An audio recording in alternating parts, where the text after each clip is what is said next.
दोस्तों, भोजपुरी इंडस्ट्री के सुपरस्टार चिंटू पांडे की अगर आप फ्रेंड हैं या इनका फिल्म देखना पसंद करते हैं तो दोस्तों आज बात करेंगे चिंटू पांडे की फिल्म ओम के बारे में। जी हां दोस्त, ओम फिल्म कब तक सिनेमाघरों में रिलीज होने वाली है, इसी के बारे में आज बात करेंगे। तो दोस्तों, जुलाई का महीना चालू हो गया है और जुलाई में ये फिल्म सिनेमाघरों में रिलीज होने वाली थी। तो दोस्तों, क्या जुलाई में ये फिल्म रिलीज होगी या नहीं, बने रहे अंत तक मेरे साथ, सब कुछ बताऊंगा आप सभी दोस्तों को। दोस्तों, आपको बता दें इस फिल्म की फर्स्ट लुक ट्रेलर लगभग साल भर पहले सोशल मीडिया पे वायरल हो चुकी थी। दोस्त, सोशल मीडिया पे इस फिल्म की फर्स्ट लुक को बहुत ज़्यादा प्यार और दुलार और सपोर्ट मिला था। वैसे ही इस फिल्म की ऑफिशियल ट्रेलर भी लोग खूब पसंद किए थे और अब बारी है ओम फिल्म की रिलीज की। जी हाँ दोस्त, ओम फिल्म जुलाई महीने की 4 तारीख को सिनेमा हॉलों में लगने वाली है। तो दोस्तों, तैयार हो जाइए इस फिल्म को देखने के लिए।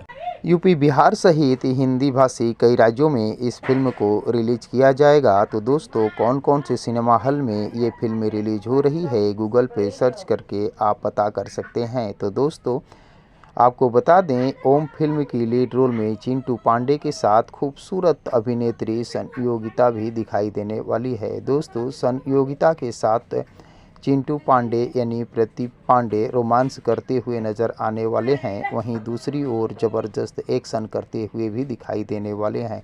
तो दोस्तों, चिंटू पांडे की फिल्म ओम को देखने के लिए आप सभी दोस्त कितने एक्साइटेड हैं, कमेंट बॉक्स में मुझे ज़रूर बताने की कोशिश कीजिएगा। और अगर ये वीडियो आप लोगों को पसंद आया हो तो प्लीज़ चैनल को सब्सक्राइब कर वीडियो को लाइक करना न भूलिएगा, क्योंकि भोजपुरी इंडस्ट्री से जुड़ी हुई नई नई फिल्मों के बारे में नई नई जानकारियाँ लेकर हर रोज़ इस चैनल पर उपलब्ध रहता हूँ। तो दोस्तों, मिलते हैं इसी प्रकार के और एक मज़ेदार वीडियो में। तब तक के लिए थैंक यू, धन्यवाद, जय हिंद।